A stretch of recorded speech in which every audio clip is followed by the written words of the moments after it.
PHP 5 also introduced the concept of abstract classes and methods. If a class is defined as abstract, it cannot be instantiated. If you define a method as abstract, then any class that extends the abstract class containing that method must declare a method with the same name and arguments. Further, if a class has an abstract method, then the class itself must be abstract. This solves the problem of the generic address class and provides a mechanism to specify the behavior of any child classes. Open the address class, scroll to the top, and add the word abstract at the beginning of the class declaration. Save the address, then switch to your browser and refresh the demo. At the bottom, the attempted instantiation of the generic address class has been disallowed and caused a fatal error. This is a good thing as it forces the developer to be specific. Edit the demo and refactor the second address instance to be a business address, including the variable name. Address, business. Address, business for the variable name as well. And then add a var export at the end so we can inspect the contents. Save the demo, go back to the browser, and refresh. The business address is now displayed correctly. However, there's a data inconsistency. It's the correct class, address business, but the address type ID is not set. This is a common problem in development. When working with multiple kinds of objects that are very similar, there can be a lot of details to keep track of. As a developer, it makes sense to mitigate these types of issues by ensuring that anything that needs to be initialized is handled properly. Your first reaction may be to make the construction magic method abstract. You can do this, but you will be copying and pasting a lot of code, and this can lead to a fragile system where refactoring or adding new functionality becomes cumbersome. This is not a best practice and not very object-oriented. Instead, you can create an abstract method to initialize an object and call that from the abstract class constructor.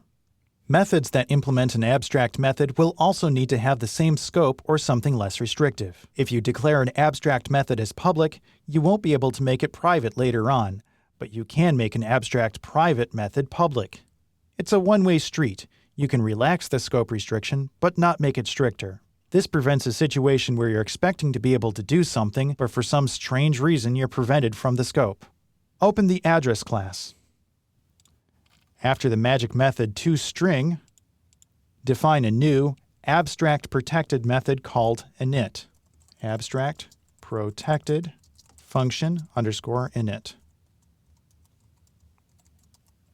Force extending classes to implement init method.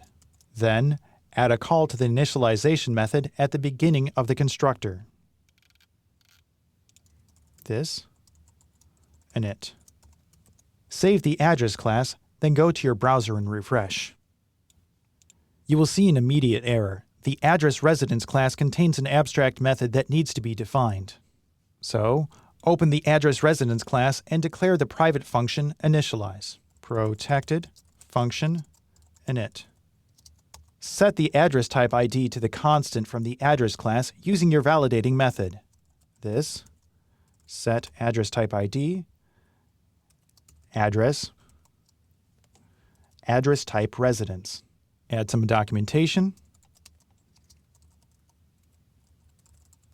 Then copy the contents of this method and paste it into the business address type business, and again for the park.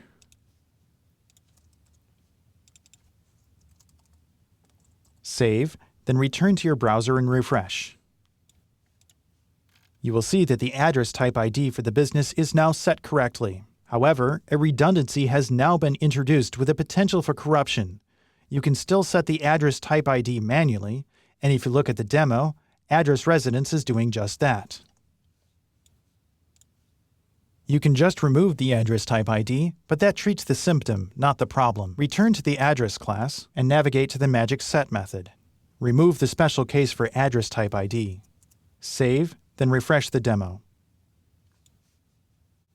You will see a notice for undefined or unallowed property.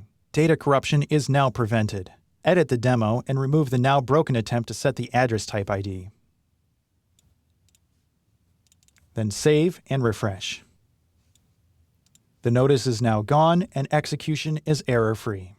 In the next video, I will demonstrate how to take abstraction one step further by using an interface.